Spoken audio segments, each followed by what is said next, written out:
I confess that my breakdown between your mother and I has caused emotional unbalance in the family. Most of the time, I don't like my family. Everyone in my family. Take a breath. Everybody.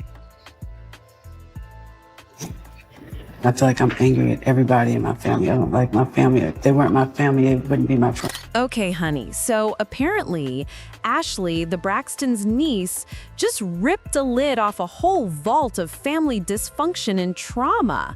Now we're all in it because, child, the ex-husbands are coming out ready to spill about everything they witnessed in that Braxton household that left them absolutely shook and traumatized.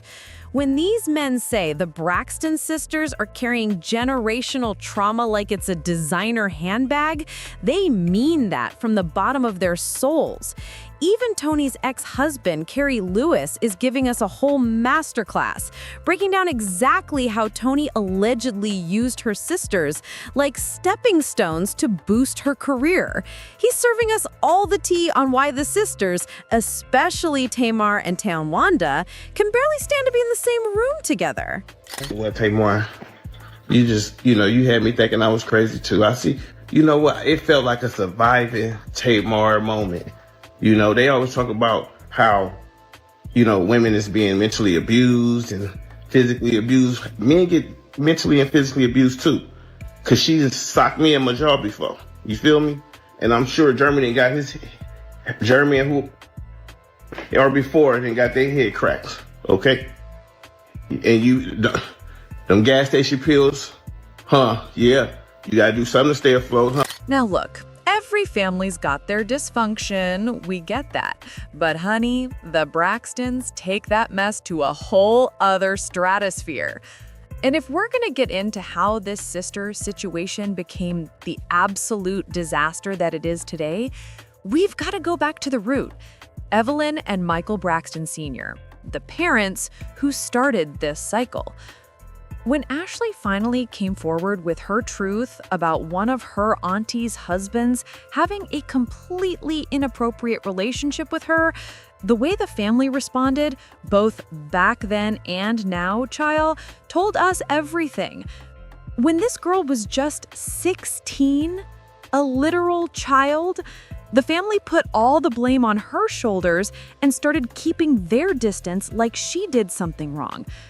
Ashley felt so isolated, so abandoned, that she moved to a whole different country just to escape. And then, after she told her story on TikTok, did the family come through with support? Absolutely not. According to Ashley, out of all her aunties, only Tamar reached out to her. Now, before anyone says anything, please let it be known and let it be clear that as I am in this journey and in this process, and as I'm healing and trying to understand all of this stuff, that it feels really good to have a family member behind me.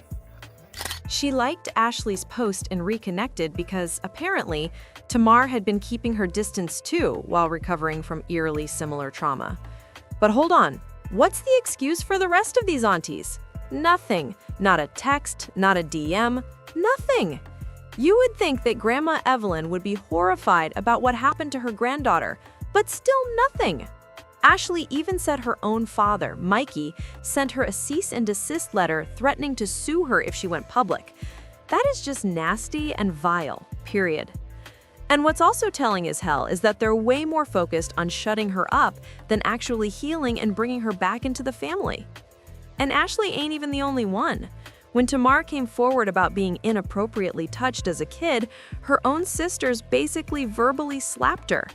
They said what Tamar claimed was her truth, but not the truth.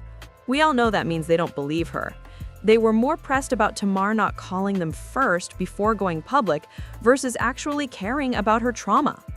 Well, first of all, I was very disappointed in finding out via social media because our family is closer than that.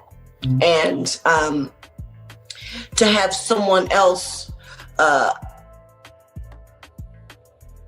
regurgitate that story to us Well, or I can only speak for me. I can only speak for me. But for someone else to tell me the story of something that happened to my own family is very disheartening. Apart from Tamar, Tracy, and Ashley, there's no telling who else faced similar trauma growing up. But Mama Evelyn may have known about all of this. She never let Tamar publicly name the family member that abused her, protecting the abuser more than her daughter. The sisters got their issues from their mama and dad.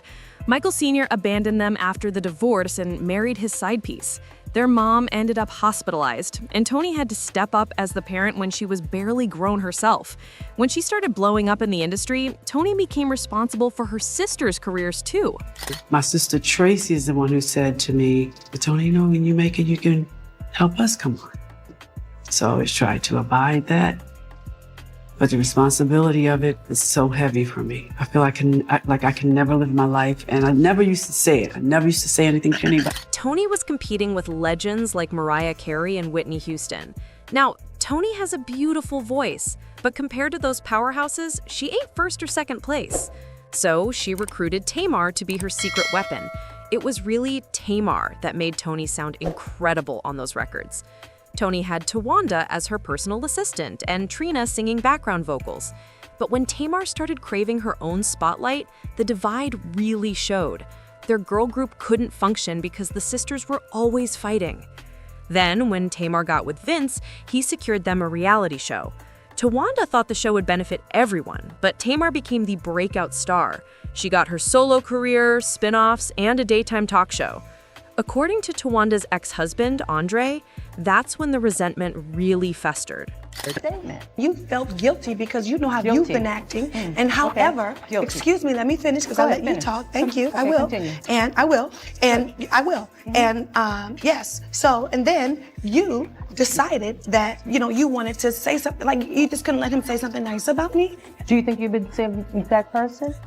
He does. No, I'm asking you. Do you think that you've been I know I'm saying I'm asking, do you think that you've been... I'm answering. I have been the same motif. So Toni, you're not my Thor type. So you are. Nor am I afraid of you. So don't talk to me like that, okay? Hilarious. Every time we get together. Andre says Towanda and Trina blamed Tamar for their group not succeeding and held on to that bitterness like a full-time job. Towanda was married to Andre, who didn't work, and she had to work alone for years. It got so bad that Towanda faced criminal charges for forgery and theft. Legal trouble, honey. Then another case for fraud from her landlord. Tracy had money issues too, and their landlord made an Instagram post calling Tracy and Kevin Sr. out for not paying rent. But Andre claims Tamar and Toni did help financially sometimes, but it wasn't done in a loving way. Toni acted like a diva, and Tamar had wild mood swings. Both were the most successful, and whenever Towanda, Tracy, and Trina asked for help, they were treated like servants. Toni and Tamar tore down their sister's self-esteem like they enjoyed having power over them. And Evelyn? She allegedly took sides with Toni and Tamar since they had the money and fame. Andre's a writer. He basically sits home and writes books, his own books. And he takes care of the kids, which is great. Except for one thing, he's not out selling any of his books, which means I have to take care of the household because he's not bringing any money in. I don't like some of the things you do, true. Basically, I feel like I married my mother. And you know, I didn't like my mother. I loved her to death, but you know I didn't like her. The competitiveness spilled into their marriages too. They could get men to marry them, but couldn't make it work long-term. Their mom's bitterness was a major reason none of them had lasting marriages. Tawanda's current boo is clearly there for the perks.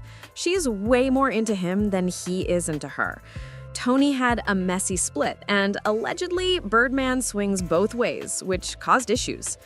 Gabe disrespected Trina constantly, and Shu went straight to another messy relationship with Vaughn. Tamar's been married and divorced 3 times. Tracy forgave Kevin for allegedly having a baby outside their marriage, but when she passed, she left everything to her son and not Kevin. And he's still salty. I mean, they have love, and look at them. I'm just saying. in love. I'm just saying. You're just saying what? I'm just saying they have love, and look at them. It's always something, for God's sake. What do you mean, look? Every man cheats except for President Obama, because if he cheated, then everybody would have known about it before he was president. That's right. Right. Tracy Braxton said checkmate in real life. Left everything to her son. The cheating husband gets nothing. My girl was moving in stealth mode, in complete silence, had the lawyer come and record her final wishes before her health started to decline so that it couldn't be contested. May we all learn and aspire to be Tracy Braxton. People are still exposing all the dysfunction in the Braxton family. I'm glad I didn't grow up where parents are untouchable deities. The Braxtons are messed up because of those parents, period. Very few of their issues are black and white. It's all messy. Everyone has valid points. But the root of all their problems, it's Mama E. It's Evelyn. If she would own up, take accountability, and address the harm, it would help heal the family. The more I think about the Braxtons, the more they give off dark, toxic energy. But what do y'all think? Sound off in the comments. Smash that like button and subscribe. I'll see you in the next video, fam.